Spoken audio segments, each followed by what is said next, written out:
ఆ ఉత్తరాది అహంకారం మీద నా పోరాటం. మేము భారతీయులం కాదా? మీరు ఒక్కరైనా భారతీయులు? మీ 10 మంది కలిస్తే మీదైనా భారతదేశం. ఇన్ని కోట్ల మంది దక్షిణ భారతీయులకి ఇది భారతదేశం కాదా? ఈ వివక్ష ఎందుకు ఎందుకు ఎందుకు? అలాగే మనకి కూర్చోబెట్టి ఉత్తరానికి ఉత్తర భారతానికి మనకి సంబంధం లేదన్నట్టుగా, దక్షిణాది వేరు ఉత్తరాది వేరు అని చెప్పి పిచ్చి ఐడియాలజీ కానీ ఇవన్నీ మనం కౌంటర్ చేయాల్సి ఉంది. Arguments through rational argument, through proper logical arguments తోటి, బలమైన సాక్ష్యాధారాలతోటి. చాలా మంది ఎక్స్పర్ట్స్ ఉన్నారు. అలాంటి గొప్ప వ్యక్తులందరికీ మీరు ఒక ప్లాట్ఫామ్ కావాలి. అది మనకి ఆంధ్ర రాష్ట్రంలో చాలా మంది ఉన్నారు. సో ఫస్ట్ బైట్ వచ్చి 2016 సెప్టెంబర్ 9న మాట్లాడింది భారతీయ జనతా పార్టీకి వ్యతిరేకంగా. సెకండ్ బైట్ వచ్చి 2025 ఫిబ్రవరి రీసెంట్గా మాట్లాడిన ఇది. అండ్ దాంతోపాటు మరో వీడియో కూడా వైరల్ చేస్తూ ఉన్నారు పవన్ వ్యతిరేకులు. ఒకసారి దుర్మార్గులు అనుకుందాం, భారతీయ జనతా పార్టీ దుర్మార్గులు అనుకుందాం. నాకు వాళ్ళకి ఇష్టం లేదు, వాళ్ళకి చిరాకు. నాకు వాళ్ళే మన మీద దక్షిణ మార్గం చూపిస్తారు. సార్ భరితం భారతీయ జనతా పార్టీ అందరూ హిందువుల పార్టీ అంటారు. నా ఉద్దేశం అది హిందీ వాళ్ళ పార్టీ, హిందువుల పార్టీ కాదు. మేము అర్థం చేసుకుంటాం భాషల్ని. హిందీని ప్రేమిస్తాం కానీ హిందీని మా మీద రుద్దుతారంటే ఎట్లా? హిందీని మీరు రుద్దుతున్నారు, సౌత్లు దక్షిణాదిని అంటారు. మన తమిళనాడులో తమిళ్ హిందీ రాకూడదు అంటుంటే అన్ని దేశ భాషలే కదా. అంటే మాట్లాడితే సంస్కృతాన్ని తిడతారు, హిందీని మీరు రుద్దుతున్నారు, సౌత్లు దక్షిణాదిని అంటారు. అన్ని దేశ భాషలే కదా. మన తమిళనాడులో తమిళ్ హిందీ రాకూడదు అంటుంటే నాకు అనిపించిన మనసులో ఒకటే, అప్పుడు తమిళ సినిమాలు హిందీలో డబ్ చేయకండి. డబ్బులేమో హిందీ నుంచి కావాలి, ఉత్తరప్రదేశ్ నుంచి డబ్బులు కావాలి, కానీ హిందీని ద్వేషిస్తారంటే ఎట్లా? ఇవన్నీ మారాలి కదా. సో పవన్ కళ్యాణ్ పదే మాట మారుస్తూ ఉన్నారు. లెఫ్ట్ అన్నారు, ఆ తర్వాత రైట్కి షిఫ్ట్ అయ్యారు. రకరకాల కామెంట్స్ వస్తూ ఉన్నాయి. అంటే పవన్ కళ్యాణ్ ఒక్కడే మారలేదు ఈ దేశంలో. మీరు చంద్రబాబు నాయుడు మోడీ పైన ఆ గతంలో అన్న మాటలు ఏంటి, ఇప్పుడున్న మాటలు ఏంటి మీరు కంపేర్ చేయండి. చంద్రబాబు నాయుడు పైన మోడీ గతంలో అన్నది ఏంటి, ఇప్పుడు అన్నది ఏంటి చూడండి. సో అందువల్ల రాజకీయ నాయకులు అనే డిఎన్ఏలోనూ ఇది ఉంటుంది, ఎక్కువ తక్కువ తప్ప. ఇందులో Pawan Kalyan is not the first and will never be the last also. అందువల్ల పవన్ కళ్యాణ్ ఎక్సెప్షన్ ఏం కాదు ఈ రాజకీయ సంస్కృతిలో. అందువల్ల అంతకుముందు ఇప్పుడు మాటల్లో కంప్లీట్ తేడా ఉంటుంది. ఇప్పుడు మనం బయటలోనే చూసాం కదా, అప్పుడు హిందీ బలవంతంగా రుద్దడం పైన మా పోరాటం అది హిందీ వాళ్ళ పార్టీ అని బీజేపీనని. ఇప్పుడు అదే మాట తమిళనాడు వాళ్ళంటే వాళ్ళను ఏకి పారేస్తున్నాడు పవన్ కళ్యాణ్. సో అందువల్ల Pawan Kalyan complete about turn తీసుకోవడం రాజకీయాల్లో సహజంగానే ప్రశ్నలకు కారణమైంది. అంటే పవన్ కళ్యాణే విమర్శకుడు, వేరే వాళ్ళ అవసరం లేదు. సో పవన్ కళ్యాణ్ ప్రశ్నించాలంటే ఆయన వీడియోలో పెడితే సరిపోతుంది, ఇంక వేరే వీడియోలో ఎందుకు? So that is eroding the credibility. Pawan Kalyan సగటు జనరల్గా 30 ఏళ్ళు 50 40 ఏళ్ళు 20 ఏళ్ళు రాజకీయాల్లో ఉన్నవాళ్ళు ఇలాగే ఉంటారులే, ఇక వాళ్ళకి ఇంకో రకంగా ఎలా ఉంటారు అనుకుంటారు. పవన్ కళ్యాణ్ నుంచి కాస్త ఫ్రెష్నెస్ ఆశించారు.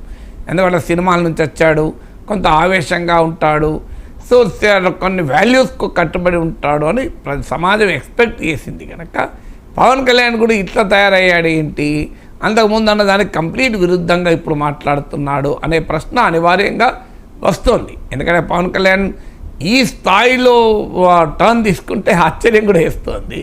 సో అంతకుముందు సౌత్ ఇండియాకు జరుగుతున్న అన్యాయం గురించి మాట్లాడాడు, హిందీ రుద్దడం గురించి మాట్లాడాడు, సెక్యులరిజం గురించి మాట్లాడాడు, ప్రత్యేక హోదా మీద మాట్లాడాడు, అసలు మోడీలపైన పోరాటం అంటూ కాకినాడ సభలో హిందీలో మాట్లాడాడు, కంప్లీట్గా చేగు వెరా అన్నాడు, ఇప్పుడు సనాతన అంటున్నాడు.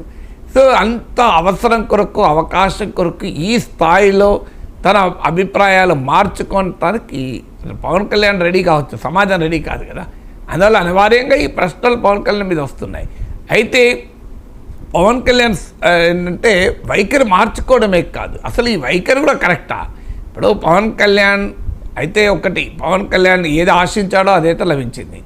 అప్పుడు జగన్మోహన్ రెడ్డి ఆంధ్రప్రదేశ్ రాజకీయ నాయకులకు కాదు, తమిళనాడు రాజకీయ నాయకులు కూడా విమర్శించే వరకు వచ్చింది. అంటే యాంటీ బీజేపీ శిబిరం నుంచి తన పైన అటాక్ను పవన్ కళ్యాణ్ కోరుకుంటాడు. రీసెంట్గా కుంభమేళలో మమతా బెనర్జీని కూడా ఏదో కామెంట్ అక్కడ వాళ్ళు కూడా రియాక్ట్ అయ్యారు. అందువల్ల పవన్ కళ్యాణ్ ఒక ఆంధ్రప్రదేశ్లో బీజేపీ మిత్రపక్షంగా కాకుండా జాతీయ రాజకీయాల్లోనే బీజేపీ మిత్రుడుగా, మోడీ మిత్రుడుగా పవన్ కళ్యాణ్ ఎమర్జ్ అవ్వడానికి అది ఉపయోగపడుతుంది. బహుశా పవన్ కళ్యాణ్ అదే కోరుకొని ఉంటాడు, థ్యాంక్స్ చెప్పి ఉంటాడు స్టాలిన్కు అందరికీ. సో మీరు రియాక్ట్ ఇగ్నోర్ చేసి ఉంటే పవన్ కళ్యాణ్ ఎవరు పట్టించుకునే వాళ్ళు కాదు. కానీ పవన్ కళ్యాణ్ ఒక జనసేన నాయకుడే కాదు, ఒక ఫిలిం పర్సనాలిటీ కనుక కూడా మిగతా వాళ్ళు ఆ స్థాయిలో రియాక్ట్ అవుతున్నారు. అసలు పవన్ కళ్యాణ్ అండర్స్టాండింగ్ అనేది ఇక్కడ క్వశ్చనబుల్. సో నిజమే, ఇప్పుడు తమిళనాడులో 1965 కాదు 1938 ఆ ప్రాంతంలోనే హిందీకి వ్యతిరేక పోరాటాలు నడిచాయి. సో అదొక నేను చాలాసార్లు చెప్పాను, తమిళనాడులో జరుగుతున్నది పోరాటం కేవలం హిందీ పైన కోపంతోనో వ్యతిరేకతతోనో మాత్రమే కాదు. దీని వెనకాల రాజకీయం ఉందా అంటే ఉంటుంది. స్టాలిన్ కూడా రాజకీయ నాయకుడే. తన రేపు జరగబోయే ఎన్నికల్లో తన ప్రభుత్వం పట్ల వ్యతిరేకతను ఎదుర్కోవటానికి తమిళ భావోద్వేగాలను రెచ్చగొడుతున్నాడు అంటే నిజమే, అనుమానం లేదు. కానీ అది న్యాయమా అనేది క్వశ్చన్. హిందీ వద్దని తమిళనాడులో హిందీ ఏం నిషేధం కాదు. ఇప్పటికీ కూడా తమిళనాడులో దక్షిణ భారత హిందీ ప్రచార సభలు శాఖలు ఉన్నాయి. కానీ నేను అనే క్వశ్చన్ ఏంటంటే, తమిళనాడులో దక్షిణ భారత హిందీ ప్రచార సభ ఉంటుంది, తెలంగాణలో ఆంధ్రలో దక్షిణ భారత హిందీ ప్రచార సభ ఉంటుంది. మరి ఉత్తర భారత తెలుగు ప్రచార సభ ఎందుకు ఉండదు? ఉత్తర భారత తమిళ ప్రచార సభ ఎందుకు ఉండదు? అంటే దేశ సమైక్యత కేవలము తెలుగు వాళ్ళకే కావాలా, తమిళ వాళ్ళకే కావాలి, హిందీ వాళ్ళకి అవసరం లేదా? ఎందుకు హిందీ రాష్ట్రాల్లో, నేను అడుగుతున్నది అదే, ఇవాళ 2 తెలుగు రాష్ట్రాల్లో 100% పాఠశాల విద్యార్థులు హిందీ నేర్చుకుంటున్నారు. ఉత్తరప్రదేశ్లో 1% విద్యార్థులు తెలుగు నేర్చుకోమన్నారు. 1%. నేను అడుగుతున్నది, మేము 100% హిందీ నేర్చుకుంటున్నాం కదా. మేము 100% హిందీ నేర్చుకున్నప్పుడు తమిళనాడులో ఉత్తరప్రదేశ్లో ఉన్న బిడ్డలు 1% తెలుగు కూడా అవసరం లేదు. సమ్ ద్రవిడియన్ లాంగ్వేజ్, తెలుగు, తమిళ, మలయాళ, కన్నడ, ఈ 4 భాషల్లో ఏదో ఒక్క భాష నేర్చుకోండి. 1%. అది మరి అప్పుడు దేశ సమైక్యత పాఠాలు మాకు చెప్తే ఎట్లా? మేము అడుగుతున్న ప్రశ్న అది. ఉత్తరప్రదేశ్లో 1% కూడా నేర్చుకోరా? మీరు మళ్ళీ కావాలంటే దేవనాగరి లిపి అంటే హిందీ లిపికి పోలికున్న భాషలే నేర్చుకుంటారు. అది కూడా ఒకవేళ నేర్చుకుంటే, నిజంగా అది కూడా నేర్చుకుంటలేరు వాళ్ళు, ఇంగ్లీష్ కూడా నేర్చుకుంటలేరు. మీరు హిందీ రాష్ట్రాల నుంచి వచ్చిన వాళ్ళు చూడండి, సౌత్ ఇండియన్స్కి వచ్చిన ఇంగ్లీష్ కూడా రాదు వాళ్ళకి సరిగా. మరి ఎలా ఇది? సో అందువల్ల అడుగుతున్నది ఏంటంటే, భాష సంస్కృతికి సంబంధం. Language related to culture, language related to civilisation, నాగరికత. ఇవాళ హిందీ బలవంతంగా రుద్దడాన్ని వ్యతిరేకిస్తే ఒక తెలుగు బిడ్డగా దాన్ని స్వాగతించాలి, ఆహ్వానించాలి. గతంలో పవన్ కళ్యాణ్ ఆహ్వానించాడు, హిందీ రుద్దద్దు అని అన్నాడు. ఇవాళ హిందీ రుద్దుతుంటే హిందీ పైన పోరాటమా అంటే ఎట్లా? పవన్ కళ్యాణ్ యుద్ధం చేస్తున్నాడు. సమస్య ఏంటంటే అది. సో వేరే వాళ్ళ యుద్ధం తర్వాత సంగతి. పవన్ కళ్యాణ్ యుద్ధం చేస్తే ఎలా అన్నదే ప్రశ్న. రీసెంట్గా ఈ విజయకేతనం సభలో చాలా లాంగ్వేజెస్లో మాట్లాడారు. కన్నడ, మరాఠీ, తమిళ్, తెలుగు, ఇంగ్లీషు, హిందీ. అలాగే ఒక పోస్ట్ కూడా చేశారు సార్, అది చాలా భాషల్లో చేశారు.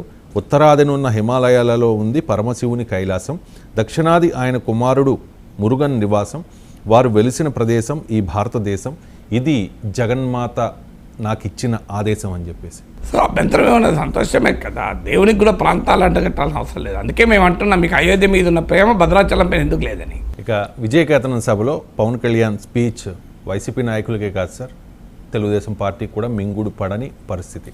పవన్ కళ్యాణ్ చెప్పారు, నిలిచాం గెలిచాం 4 దశాబ్దాల తెలుగుదేశం పార్టీని గెలిపించాము అని చెప్పి, నిలిచేలా చేశాము అని చెప్పి.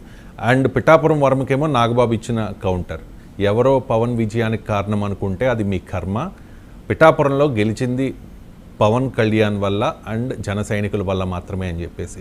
కానీ తెలుగుదేశం పార్టీ నుంచి ఇప్పటివరకు ఒక్క రియాక్షన్ కూడా రాలేదు సార్. కారణం ఏంటి? ఎందుకు తెలుగుదేశం పార్టీ సైలెంట్గా ఉంది? నాగబాబు పవన్ కళ్యాణ్ ప్రశ్నించాడు. విచిత్రం ఏంటంటే, ఎన్నికలకు ముందు పవన్ కళ్యాణ్ అన్న వీడియో కూడా సర్క్యులేట్ అవుతుంది, నా గెలుపు నీ చేతిలో పెడుతున్నాను అన్నాడు వర్మను. ఎస్ సార్, నా గెలుపు నీ చేతిలో పెడుతున్నాను అని పవన్ కళ్యాణ్ అంటే, నాగబాబు అసలు వర్మ కర్మ అట్లా అనుకుంటే కర్మ అంటున్నాడు. అంటే నాగబాబు పవన్ కళ్యాణ్ మాటల్ని ఖండిస్తున్నాడు. అసలు ఎన్నికలకు ముందు ఎన్నికల తర్వాత గ్రాటిట్యూడ్ ఉండాల్సిన అవసరం లేదు. పోనీ కనీసం ఒక దానికి ఆ రకంగా ఎందుకు మాట్లాడాడు అనేది క్వశ్చన్. తర్వాత ఒకసారి సార్ బయట కూడా రెడీగా ఉంది, ఒక మాస్ లీడర్ అయినా నాకు ఈయనతోటి నాకు బాబు నువ్వు కూర్చోండి, నాకు కనిపించలేదు. నాకు ఈయనతోటి నచ్చుద్ది. ఈయన ముఖస్థితి లేకుండా మాట్లాడతారు. ఈయన అలాంటి వాడు నిలబడితే ఎంత గట్టిగా నిలబడతాడో నాకు తెలుసు. వారి అబ్బాయికి కూడా మనస్ఫూర్తిగా ప్రత్యేకమైన కృతజ్ఞతలు. జూనియర్ వర్మ గారికి, ముఖ్యంగా వర్మ గారికి, నియోజకవర్గం నా గెలుపు మీ చేతుల్లో పెట్టాం. ఎన్నికలకు ముందు పవన్ కళ్యాణ్ ఆయన గెలుపుని వర్మ చేతుల్లో పెట్టారు సార్. ఎన్నికలు అయిపోయిన తర్వాత నాగబాబు రీసెంట్గా మాట్లాడిన మాట. పిఠాపురంలో పవన్ కళ్యాణ్ గారు అఖండ విజయం సాధించడానికి 2 ఫ్యాక్టర్స్, 2 ఇంపార్టెంట్ ఫ్యాక్టర్స్. ఒకటి మన ప్రెసిడెంట్ జనసేనాని పవన్ కళ్యాణ్ గారు అయితే, రెండో ఫ్యాక్టర్, నాటి వ్యక్తి ఫ్యాక్టర్ పిఠాపురం జన సైనికులు, పిఠాపురం పౌరులు, పిఠాపురం ఓటర్స్. వీళ్ళిద్దరూ లేకపోతే మేము ఏమి చేసినా ఏం ఉపయోగం లేదు. సో మాలో ఇంకెవరైనా సరే పవన్ కళ్యాణ్ గారి విజయానికి నేనే దోహదపడ్డాను అని ఎవరన్నా అనుకుంటే అది వారి కర్మ. పవన్ కళ్యాణ్ జూనియర్ వర్మ కూడా పాత్ర ఉంది అంటే నాగబాబు అసలు వర్మకే లేదు, ఆయన కర్మ అంటే ఎట్లా? సో అందుకే అంటే నా పవన్ కళ్యాణ్ మాటల్ని నాగబాబే ప్రశ్నించాడు. ఇది ఎక్కడ కూడా ఇప్పుడు అసలు పవన్ కళ్యాణ్ పిఠాపురం సభ నాగబాబు చెడగొట్టాడని అనే విమర్శలు కూడా వస్తున్నాయి. సో అసలు అక్కడ వర్మ ప్రస్తావన ఎందుకు, కర్మ ప్రస్తావన ఎందుకు? అది పిఠాపురం సభ పిఠాపురం కొరకు కాదు కదా పెట్టింది, అది పెట్టింది ఆంధ్రప్రదేశ్ అంతటా జనసేన వైఖరి పంపించడానికి. సమయము లేదు, సందర్భము లేదు చోట నాగబాబు అసందర్భ ప్రస్తావన అది కదా. సో అది జనసేనకు నష్టాన్ని తెస్తుంది, పవన్ కళ్యాణ్ గౌరవాన్ని తగ్గిస్తుంది తప్ప ఎక్కడా పవన్ కళ్యాణ్ ఇమేజ్ని పెంచడానికి ఉపయోగపడదు ఇది. అందువల్ల ఈ సోషల్ మీడియా యుగంలో నాయకులు తప్పించుకోలేరు. వాళ్ళు అన్న మాటలు వాళ్ళనే వెక్కిరిస్తుంటాయి, ధిక్కరిస్తుంటాయి. సో ఇక టీడీపీ ఎందుకు రియాక్ట్ అవుతలేదు అంటే పవన్ కళ్యాణ్ పట్ల తమకు అచంచల గౌరవం ఉంది అనే అంశాన్ని తెలుగుదేశం పార్టీ జనంలోకి ఎన్నికల ముందు తీసుకెళ్ళి ఎన్నికల తర్వాత కూడా దాన్ని కంటిన్యూ చేయడం ద్వారా పవన్ కళ్యాణ్ సపోర్ట్ బేస్ను టీడీపీకి వ్యతిరేకం కాకుండా జాగ్రత్త పడుతున్నారు. వాస్తవంగా పవన్ కళ్యాణ్ సపోర్ట్ బేస్లోనే అసహనం మొదలైంది, క్షేత్రస్థాయిలో ఇది కనబడుతుంది. అది పవన్ కళ్యాణ్ సపోర్ట్ బేస్ అంటే ఆయనను అభిమానించే ఆయన వ్యక్తిగత అభిమానులు, సినిమా అభిమానులు కావచ్చు, ఆయన వెనకాల బలంగా ఉన్న సామాజిక వర్గం కావచ్చు. So Pawan Kalyan support base ఎలక్షన్స్లో టీడీపీకి జగన్ పుణ్యమా అని, జగన్ దాడి పుణ్యమా అని పూర్తిగా తెలుగుదేశంతో ఐడెంటిఫై అయింది. సో ఆ ఐడెంటిఫై అయిన దాన్ని కొనసాగించాలి కనుక ఎక్కడా పవన్ కళ్యాణ్ గౌరవానికి చంద్రబాబు నాయుడు భంగం కలిగించడు అనేది తెలుగుదేశం ఎస్టాబ్లిష్ చేయాలి.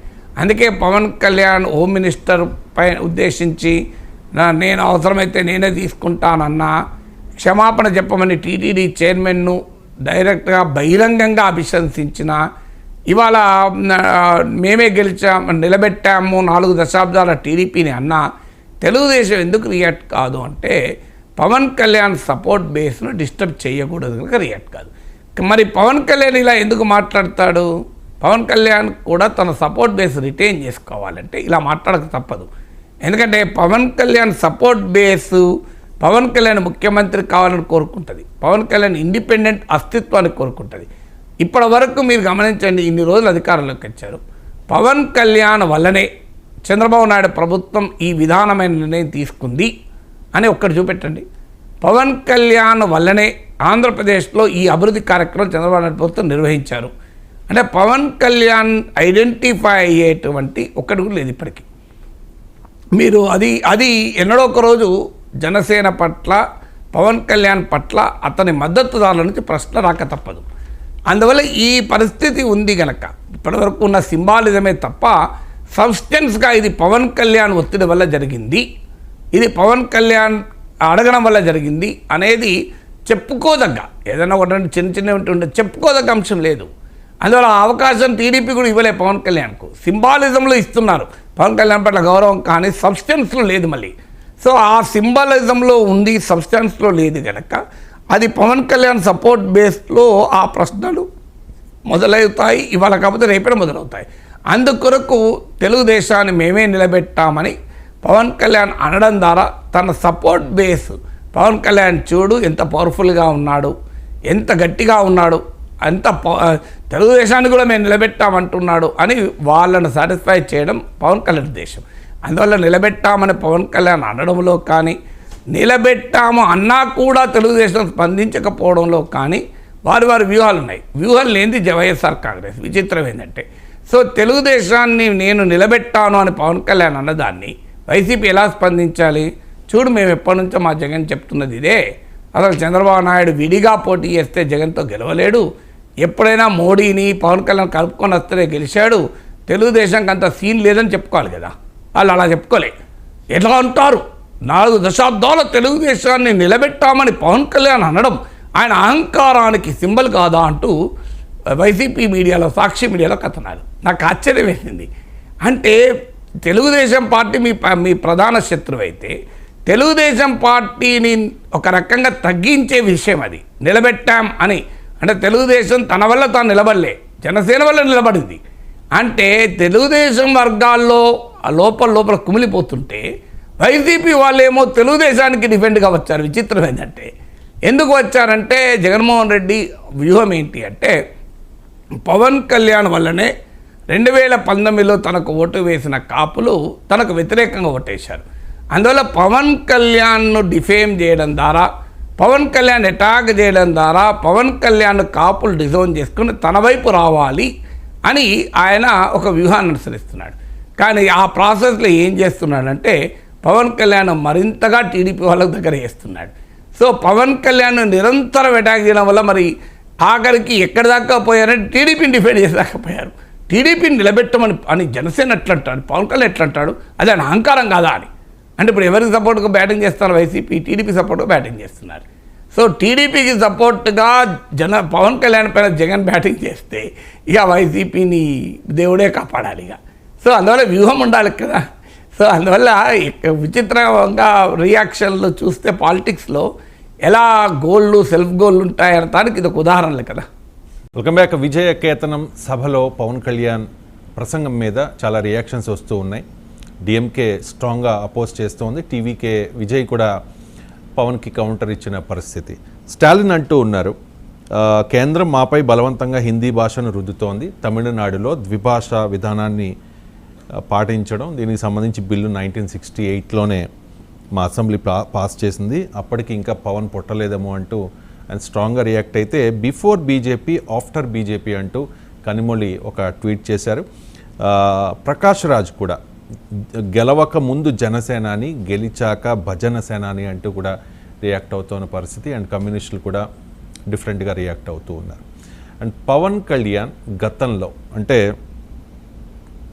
ఏం మాట్లాడారు అంటే భారతీయ జనతా పార్టీకి వ్యతిరేకంగా 2 పాచిపోయిన లడ్లు అంటూ గతంలో స్ట్రాంగ్గా రియాక్ట్ అయ్యారు కదా. ఆ వీడియోని అండ్ ఇప్పుడు రీసెంట్గా విజయకేతనం సభలో మాట్లాడిన ఆ వీడియోని అప్పుడు ఇప్పుడు అంటూ ఒక వీడియో కూడా రిలీజ్ చేసిన పరిస్థితి. ఒకసారి వీడియో ప్లే చేయండి.